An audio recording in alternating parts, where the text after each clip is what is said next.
Hello दोस्तों, मैं कन्हैया एक बारी फिर से स्वागत करता हूं आप सभी का आपके अपने यूट्यूब चैनल इंग्लिश ज्ञान पे, जहां पे आपको स्कूल, कॉलेजेस एंड स्टडी से जुड़ी टिप्स एंड अपडेट्स मिलती रहती हैं। तो दोस्तों, यदि आप इस साल 2022 में जामिया बीएड एंट्रेंस की तैयारी कर रहे हैं और चाह रहे हैं कि जामिया बीएड एंट्रेंस को कैसे क्रैक किया जाए, तो उसका एक बिगेस्ट जो पार्ट होता है, जो एक बिगेस्ट पोर्शन होता है जामिया बीएड एंट्रेंस में क्वेश्चन का, वो होता है रीजनिंग का पार्ट। क्योंकि रीजनिंग से ऑलमोस्ट 30 क्वेश्चन आते हैं और 30 क्वेश्चंस आई थिंक बहुत होते हैं जामिया बीएड में।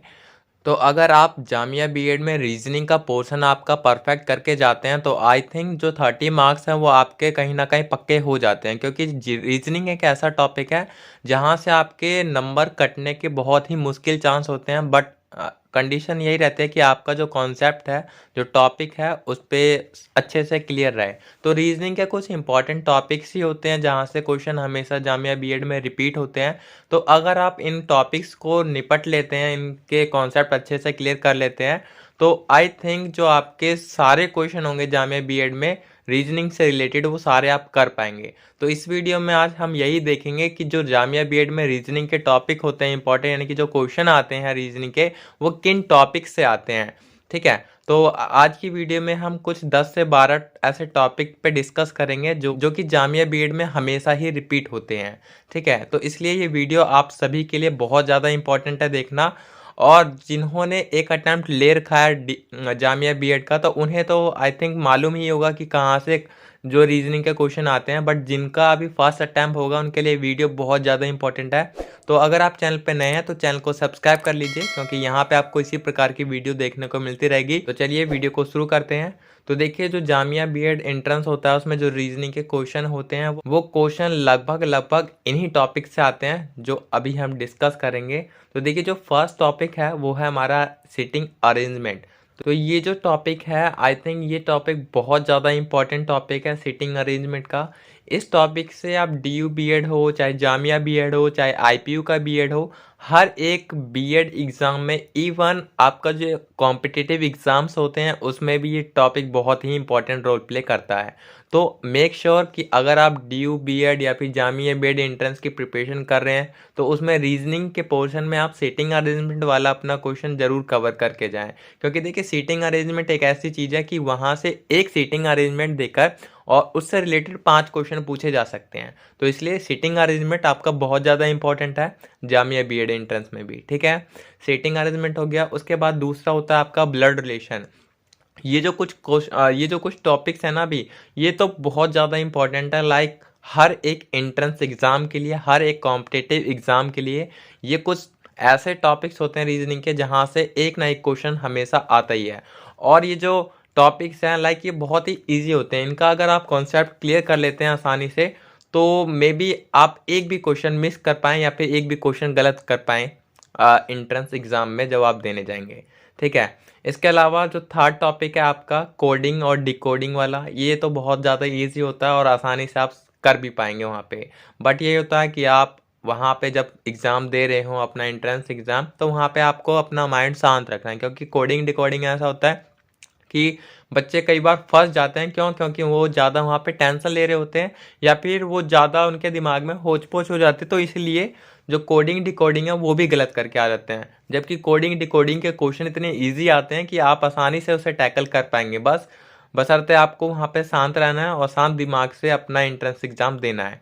ठीक है, तो कोडिंग डिकोडिंग आपका एक बहुत इंपॉर्टेंट टॉपिक होगा रीजनिंग का। इसके अलावा नेक्स्ट है हमारा सिलोजिज्म। सिलोजिज्म भी एक इम्पॉर्टेंट टॉपिक है। सिलोजिज्म में आपने देखा होगा कि एक कथन दिया होता है, फिर उसके नीचे निष्कर्ष दिए होते हैं, उसमें से फिर हमें ऑप्शन दिए होते हैं कि कौन सा ऑप्शन सही होगा। तो ये होता है सिलोजिज्म, और ये क्वेश्चन भी काफ़ी देखे जाते हैं बीएड में। और बाकी नेक्स्ट है हमारा जो अल्फ़ाबेटिकल सीरीज। ये तो लगा लीजिए, अल्फ़ाबेटिकल सीरीज हो गया, नंबर सीरीज हो गया, ये बहुत ज़्यादा इंपॉर्टेंट होता है हर एक बीएड एंट्रेंस में। डीयू हो, जामिया हो, आईपीयू हो, बीएचयू हो, तो वहाँ हर जगह ये क्वेश्चन देखने को मिल जाएंगे इस टॉपिक से। ठीक है, अल्फ़ाबेटिकल सीरीज और आपका नंबर सीरीज, ये भी बहुत आसान होते हैं, बस आपको थोड़ा सा समझना है। लाइक अगर देखिए आप ये टॉपिक कवर कर रहे हैं ना, तो मैं सजेस्ट करूंगा कि अगर आपको एक जगह समझ नहीं आता, दूसरी जगह देखिए, तीसरी जगह देखिए, और धीरे धीरे आपको ये टॉपिक एक दिन वो सारा चीज़ समझ आ जाएगा कि क्या गलती मैं कर रहा था पहले और अब मुझे क्या गलती नहीं करनी है। तो इस तरह से जो आपके टॉपिक हैं वो आसानी से क्लियर हो जाएंगे, और एक बार कॉन्सेप्ट आपका बैठ जाता है तो मे बी आप एक भी क्वेश्चन गलत करेंगे वहाँ पे। ठीक है, तो नंबर सीरीज भी हो गया आपका। इसके अलावा होता है एक डायरेक्शन। डायरेक्शन भी एक क्वेश्चन पूछा जाता है हर एक एग्जाम में, चाहे डीयू हो चाहे जामिया हो, तो डायरेक्शन से भी एक क्वेश्चन आता है आपका। डायरेक्शन को कवर कर लेना। उसके अलावा फिर नेक्स्ट आपका रैंकिंग वाला। रैंकिंग भी पूछी जाती है कि कुछ बच्चे पीछे हैं, कुछ बच्चे आगे हैं एक लाइन में, तो बीच वाले बच्चे की रैंक क्या हुई। तो इस तरह से कुछ क्वेश्चन रैंकिंग से भी आते हैं, तो रैंकिंग भी आप अपना देख लेना। ठीक है, नेक्स्ट है आपका एनालॉजी। एनालॉजी से भी कुछ क्वेश्चन पूछे जाते हैं। ठीक है, तो एनालॉजी आप ऐसा करना कि ये जो टॉपिक्स मैं बताते जा रहा हूँ, या तो आप इसे नोट डाउन कर लीजिए as a important topics of reasoning, या फिर ये पीडीएफ मैं अपने टेलीग्राम चैनल पे प्रोवाइड करा दूंगा आपको। टेलीग्राम के चैनल का लिंक आपको डिस्क्रिप्शन में मिल जाएगा, वहाँ से आप टेलीग्राम चैनल को ज्वाइन कर सकते हैं, और ये पीडीएफ जो होगी मैं वहाँ पे सेंड कर दूंगा, तो इस तरह से आपको एक पीडीएफ भी मिल जाएगी। ठीक है, बाकी इन जो टॉपिक को हम डिस्कस कर रहे हैं तो इन पर काम करना चालू कीजिए, इनको प्रैक्टिस करना चालू कीजिए, क्योंकि जितनी बार आप प्रैक्टिस करेंगे उतने अच्छे से आपके कॉन्सेप्ट क्लियर होंगे और उतनी तेज़ी से आपकी स्पीड बढ़ेगी। स्पीड मायने रखती है, स्पीड मायने रखती है रीजनिंग में, क्योंकि रीजनिंग हर कोई कर लेता है, बट वही होता है कि कौन कितनी जल्दी से कर पाता है, कौन कितना समय कम लगाता है। तो यही रीजनिंग का पूरा खेल होता है। ठीक है, कॉन्सेप्ट सबको धीरे धीरे क्लियर होते हैं, बट जो जितनी जल्दी से कर पाता है वही एंट्रेंस को क्रैक कर पाता है। तो ऐसा लगा लीजिए कि आपको सिर्फ प्रैक्टिस करनी है इन टॉपिक्स पे। तो एनालॉजी हो गया आपका। इसके अलावा 10th है हमारा कैलेंडर। कैलेंडर में उतना ज़्यादा इंपॉर्टेंट नहीं कहूँगा जामिया बीएड में, क्योंकि कैलेंडर से उतने ज़्यादा क्वेश्चन आते नहीं हैं या फिर रेयरली आते हैं। बट अगर डीयू बीएड की बात करूँ तो डीयू बीएड में कैलेंडर एक बहुत ज़्यादा इंपॉर्टेंट टॉपिक होता है, वहाँ पे हमेशा ही एक क्वेश्चन कैलेंडर से देखने को मिल जाता है। उसके अलावा फिर आपका 11th है ऑड वन आउट। तो ऑड वन आउट भी एक ऐसा टॉपिक है जहाँ से 3 या 4 क्वेश्चन आपको दिख जाएंगे जामिया बीएड में। तो odd one out I think आराम से आप कर लेंगे बिना प्रैक्टिस के भी, बट आपकी समझदारी होनी चाहिए कि आप समझ सके कि कौन सा ऑड है और कौन सा आउट है। ठीक है, तो ये ऑड वन आउट हो गया आपका। फिर 12th है आपका अल्फ़ाबेटिकल सीक्वेंस में जो पूछे जाते हैं question like A B C, then उसके बाद कॉमा लगा के फिर बी सी डी, और लास्ट में फिर पूछा जाता है कि अब क्या आएगा। तो इस तरह से अल्फ़ाबेटिकल सीक्वेंस भी क्वेश्चन में आते हैं, तो वो भी आप कर लेना। उसके लिए आप ऐसा करना कि जो भी अल्फ़ाबेट होते हैं उनके नंबर याद रख लेना कि कौन से कितने पे आते हैं, तो आपकी स्पीड थोड़ी सी बढ़ जाएगी इन क्वेश्चन को करने में। और एक चीज़ और कि अगर आप उनके नंबर याद रख लेते हैं ना अल्फ़ाबेट के, कौन कितने पे आता है, तो ये आपको कोडिंग डिकोडिंग में भी हेल्प करेगा काफ़ी। वो मैं बताऊंगा कैसे वो कोडिंग डिकोडिंग में भी यूज़ किया जाता है। बाकी नेक्स्ट है हमारा जो टॉपिक है मिरर एंड शैडो। तो मिरर एंड शैडो से भी एक क्वेश्चन देखा गया है, लास्ट ईयर पूछा गया था, उससे लास्ट ईयर भी शायद एक क्वेश्चन आया था मिरर एंड शैडो से। इसके अलावा वाटर एंड शैडो से एक क्वेश्चन आता है, और लास्ट में एक टॉपिक है हमारा वॉच। वॉच से भी एक क्वेश्चन आता है, लास्ट ईयर भी आया था वॉच से। तो बच्चे वॉच में ज़्यादा कंफ्यूज आते हैं, बट जो क्वेश्चन होता है ना बहुत ही एकदम इजी होता है।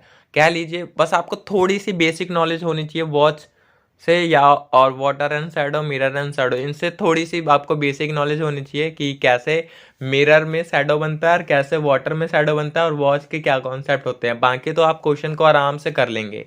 ठीक है, तो ये जो टॉपिक है अभी हमने डिस्कस करे, तो इन पे आप अपनी प्रैक्टिस शुरू कीजिए, प्रैक्टिस कीजिए, और जैसे जैसे आपके कॉन्सेप्ट क्लियर होते जाएंगे, नेक्स्ट वीडियो में हम बात करेंगे साइंस के या फिर करंट अफेयर या फिर अदर जो टॉपिक हमें कवर करने हैं जामिया बीएड या डी बीएड के लिहाज से, उन टॉपिक के बारे में। क्योंकि देखिए जो जामिया बीएड हो चाहे डी बीएड हो चाहे आईपी हो, हमें जितना भी पढ़ना है ना, हमें सेलेक्टेड पढ़ना है और एकदम एग्जाम के पॉइंट ऑफ व्यू से पढ़ना है। ये नहीं कि हम सारी रीजनिंग कवर कर रहे हैं, वैसा नहीं चलता है। हम पे टाइम बहुत कम होता है, और उस टाइम में, उस लिमिटेड टाइम में हमें लिमिटेड सिलेबस ही पढ़ना है जो कि हमारे बीएड के एंट्रेंस एग्ज़ाम में आएगा। इसके अलावा हमें और कुछ फालतू की चीज़ें नहीं पढ़नी होती है। तो मेक श्योर आप जो भी पढ़े एकदम सेलेक्टेड एंड लिमिटेड पढ़े, और उसी से क्वेश्चन आएंगे, ये मेरा वादा है। ठीक है, बाकी जो भी मैं प्रोवाइड कराता जाऊँ आप उसे नोट डाउन करते चलिए और उस पर प्रैक्टिस कीजिए, उसे पढ़ना चालू कीजिए, ठीक है।